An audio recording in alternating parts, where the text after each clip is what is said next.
سيد المرسلين وعلى آله وصحبه أجمعين. سبحانك لا علم لنا إلا ما علمتنا إنك أنت العليم الحكيم.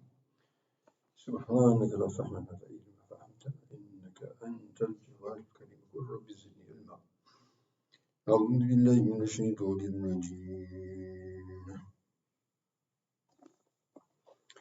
الحج أشهر معلومات فمن فرض فيهن الحج فلا رفث ولا فسوق ولا جدال في الحج ما تفعلوا من خير يعلمه الله وتزودوا فإن خير الزاد التقوى واتقون يا أولي الألباب.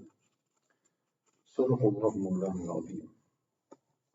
So continuing with the narrative of Hajj and the comprehensive ayahs that are explaining the basic principles therein, principles and practices. So we talked about the fact that Hajj is, the ihram of Hajj is to be undertaken during the months of Hajj, which are Shawwal and Dhul Qa'dah and the first 10 days of Dhul Hijjah. And also the emphasis that no rafath, no fusuq, no jidal, no obscenity, lewdness, any type of disobedience or arguments or disputes are to be undertaken. And each one of these was mentioned, otherwise it could have been said that don't do any wrong things, but each one of these are mentioned pointing to the fact that even though they are not permissible and they should be abstained in any time, in any place. In Hajj, they have absolutely no place. So Allah subhanahu wa ta'ala give all of us tawfiq to perform Hajj and perform it with its right etiquettes and prerequisites.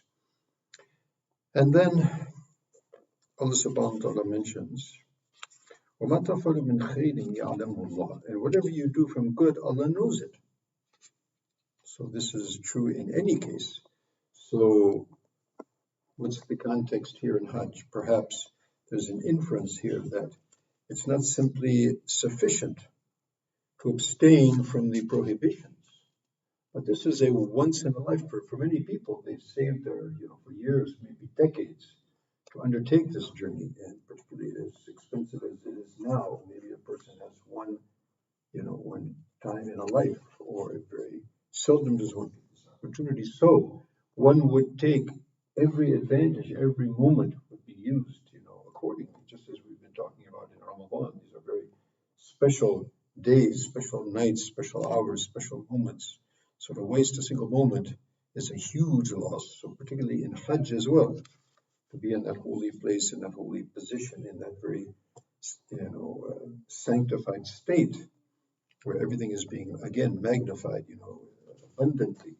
So one would not want to be negligent of Allah subhanahu wa ta'ala and not engaged in pious activities that are going to prepare him for the next life. And Hajj, among the maqasid, one of the most important maqasid is the reconstruction of, or you could say the sort of picturing the day of Qiyamah. They're in Arafat, it's just like the Qiyamah, And there, you won't have an ihram, you'll have nothing. You see, but we've stripped ourselves of most of our worldly possessions and our worldly positions and our statuses, and we're all in front of Allah subhanahu wa ta'ala as we will be on the day of Qiyamah. So to remember that day and prepare for that day, the last instruction from Allah subhanahu wa ta'ala was precisely that. Fear the day in which you will return to Allah subhanahu wa ta'ala. So the whole objective of Hajj is to prepare us for that day, and prepare us and remind us that we are here as slaves and servants of Allah subhanahu wa ta'ala, which is epitomized in Labbaik Allahumma Labbaik. We are here, Father, in your service, O our Creator, O our Lord. وَتَزَوَّدُوا فِإِنَّ خَيْرَ الزَّادِ التَّقْوَى. And take provisions. And what is the best provision? Taqwa. At the same time, from the provisions of taqwa is to prepare provisions, the physical provisions. Because against taqwa is depending on others than Allah, and looking to others than Allah, and making trouble for others and difficulties for others. And that definitely wouldn't be happening if a person doesn't have natural, hasn't taken preparations. Therefore, Hajj is only compulsory on those who have the wherewithal, the physical, means, as it's mentioned in Hadith, Azad wa Rahila. In other words, something to eat and something to, and a mount to ride. So, in other words, that sort of encapsulates, the physical necessities that we need. And there were people from Yemen that used to go to Hajj without any provision. They would say, "Nahnu mutawakkilun." We're the people who depend on Allah. When they get to Makkah, where was the dependence of Allah? Hands out, to the creation. And so, in that context, Allah subhanahu wa ta'ala mentions, to take provisions. Best being taqwa, and to take physical provisions is aligned with that taqwa. And this is not against tawakkul. People think tawakkul is that we don't depend on any physical means, or we don't utilize physical means. So we don't depend on physical means, but we use them. And that is part of tawakkul, because Allah has created those means to be used. That's His sunnah, that's His way, that's the way He has designed it, He has engineered for us.